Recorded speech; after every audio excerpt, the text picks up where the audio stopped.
Welcome to the Jill on Money Coronavirus Market Update. We are presented by Marcus by Goldman Sachs.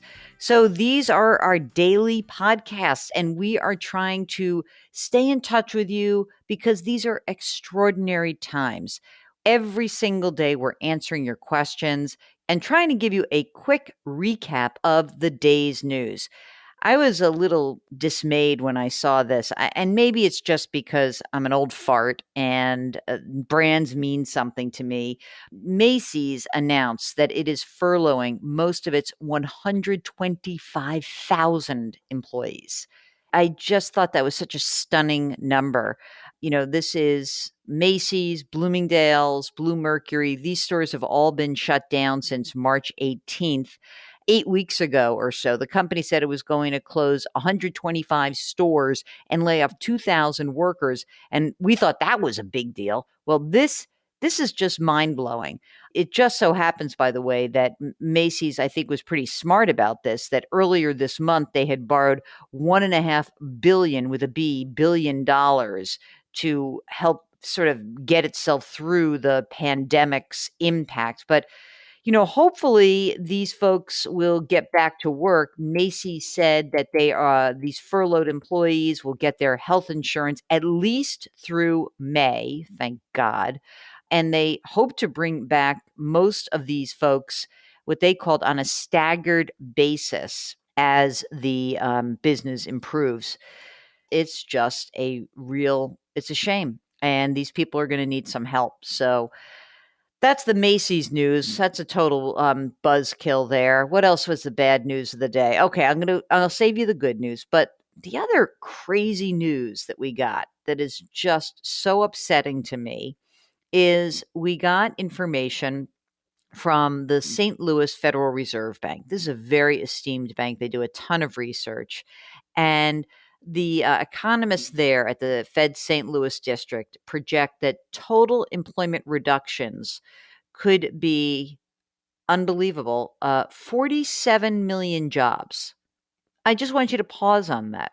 Our labor force is only about 160 million. This is a 30-some% unemployment rate. That's how bad it could be. It's not what it will be. This is what it could be. So this is an estimate, and this would be 3 times worse than the peak of where we were in 2008, 2009. And just to put it in context, a 30% unemployment rate would be higher than the Great Depression peak of just nearly 25%. Now, the good news is that even in this analysis, it's horrible, but it's brief. So that would be the good news. And so maybe, just maybe, that's why stocks continue to rise.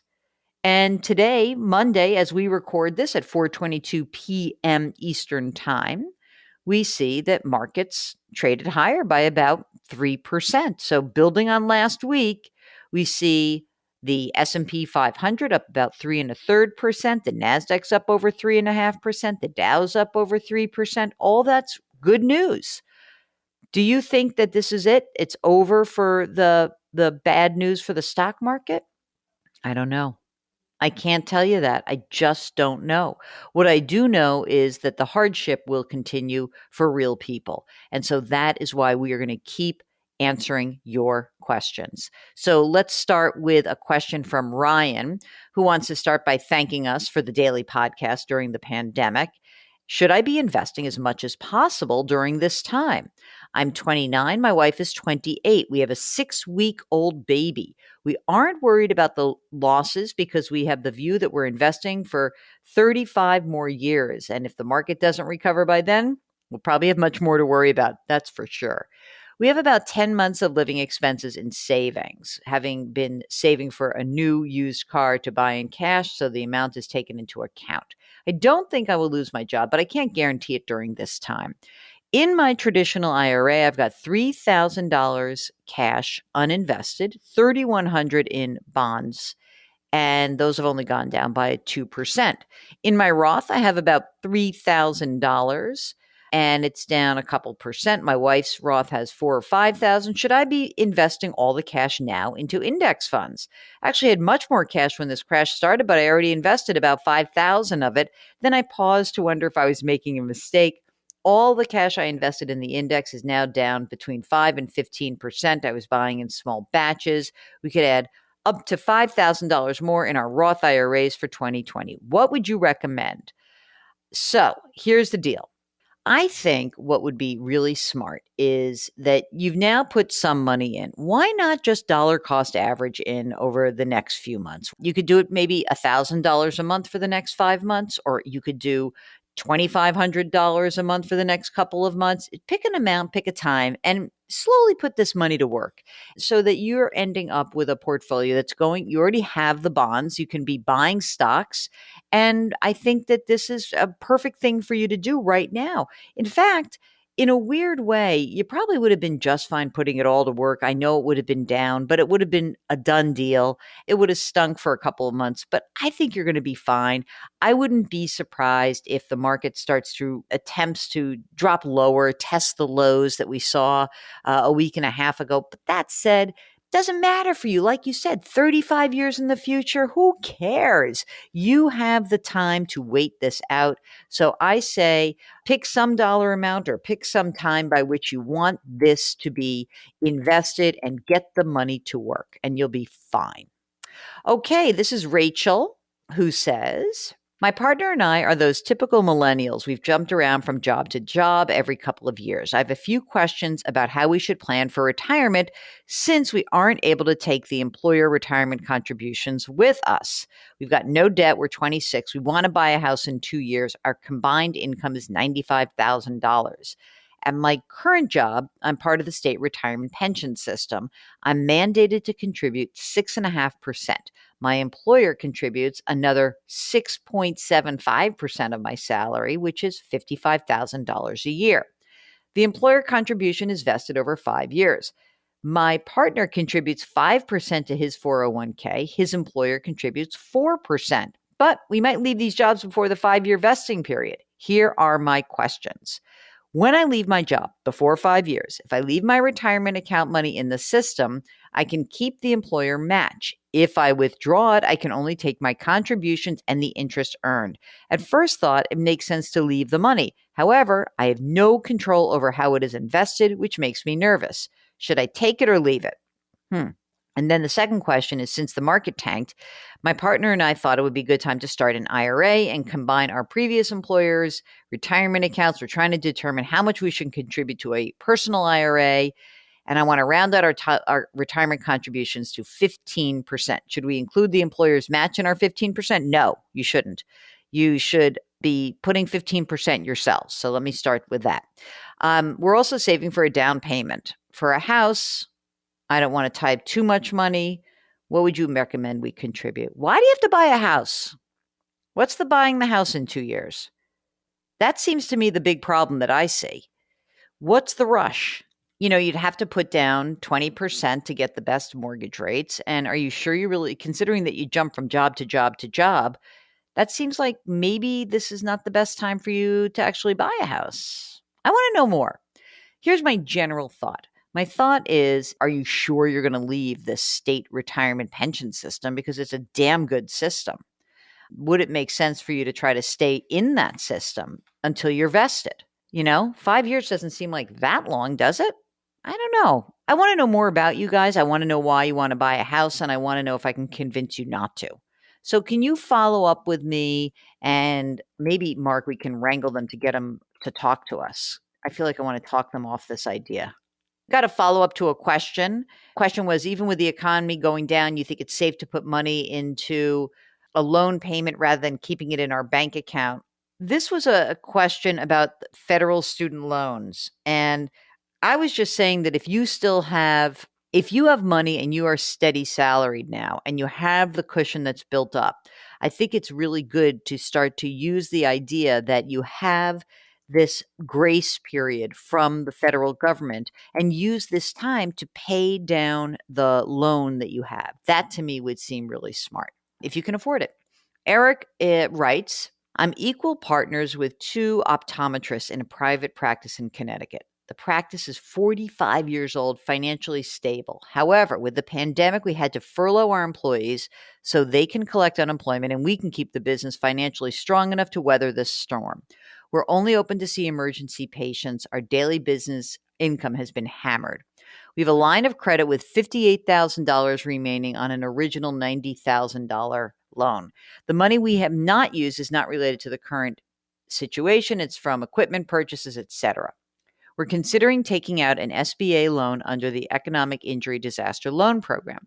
My two-part question is about the risk I'm taking with my partners in this loan.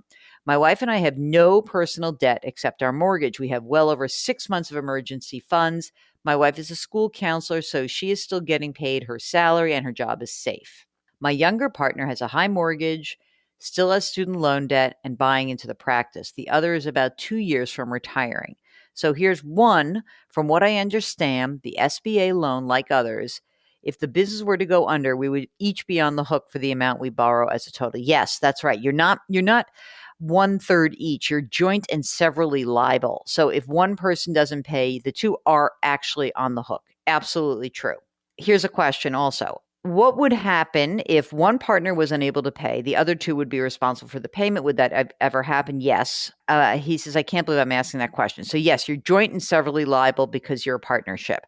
But the question really is, the loan programs that are out there through the SBA allow for you to have this loan forgiven if you keep the people employed over these 8 weeks.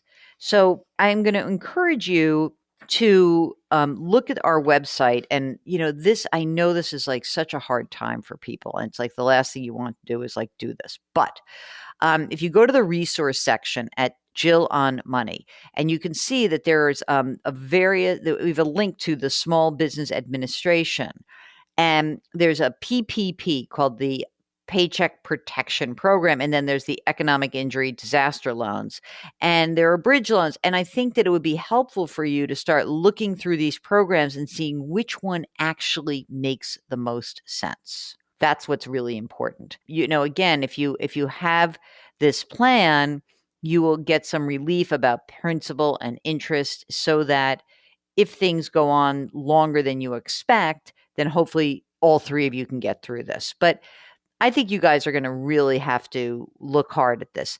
The hard credit inquiry and your credit score, the question is, what would happen? Should I refinance first? I would say this. If I could right now, refinance your mortgage first and then do the SBA loan. And you can start the process of doing the SBA loan, but I think it's going to be a while. I'd rather you just get your own refi done as quickly as possible. I think that would make most sense. Okay, Eddie writes, family of 4. My wife and I are self-employed in a tiny business with low overhead. Our combined income is, he says, weighs in at a hefty $30,000 annually. Our only debt is our mortgage. It has $47,000 remaining at 3.375%. Our retirement accounts are a bit behind, 120 grand between us. The majority is in money markets because I cashed out 85% early this month from equity funds when they were down just 5% on the year. I typically do not time the market. This situation was extraordinary. I want a dollar cost average back in soon. I know it's almost impossible to call a bottom, but that's not my question. I'm desperate to pay off our mortgage. I am able to pull out $22,000 in contributions penalty free. I've already transferred the money and I'm going to apply this. Am I crazy? Yeah, you're crazy. You're crazy because you don't have enough liquidity. I mean, I almost would prefer if you're getting the money back in the market, that's fine. Do that. But why do you feel like you have to pay off this mortgage? The mortgage is cheap. It's manageable. You're okay.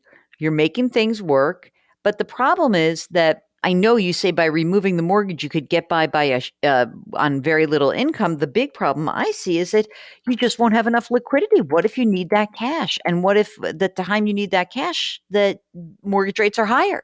So I don't know. I really don't think that's a good idea.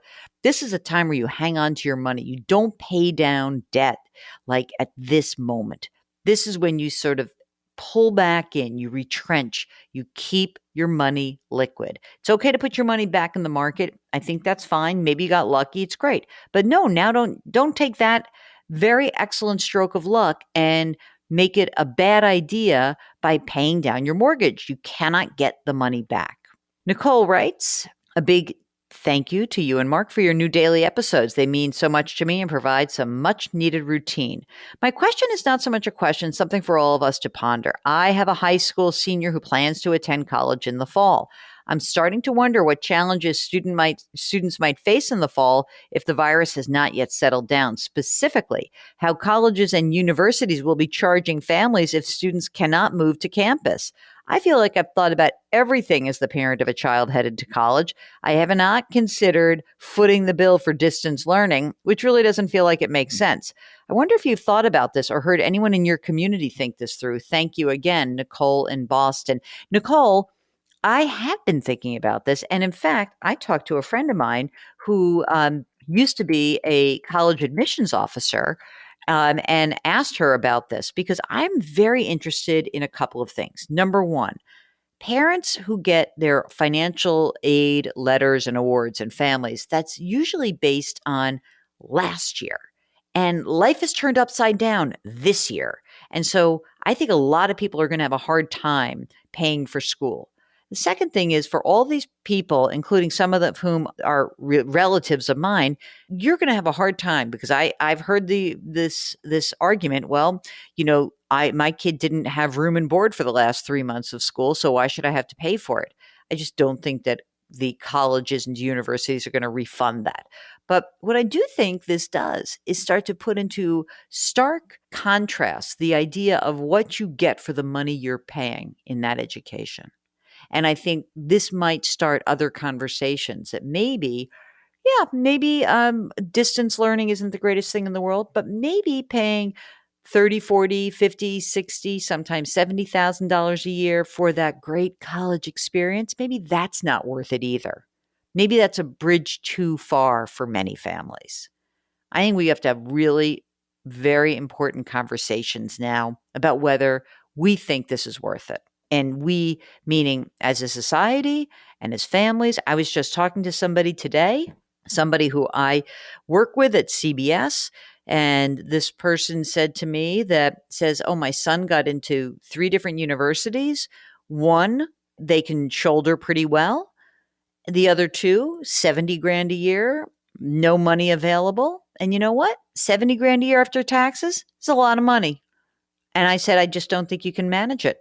And you got to have these hard conversations. All right, Stephanie writes, thanks for what you do. I finally got a 401k plan at age 56 going for myself. After spending 30 years raising a family, taking a household, and only working part-time, I'm recently divorced and single. I was thrilled to see my plan go up in value. I did try to take a more aggressive, higher risk to make up for lost time. Now, in light of everything, I'm in sales. Commissions have been halted. Should I reallocate and choose more conservative plan? Any advice is greatly appreciated. Mark, should we get more conservative now or wait? What's the idea here? I mean, I don't know what to say, Stephanie. I feel terrible. This notion that people have like, oh, I'm starting late, so I should take more risk. That is not the right idea. The idea is I'm starting late and I've got to be really careful because this is all the money I have in the world. That's what this is about.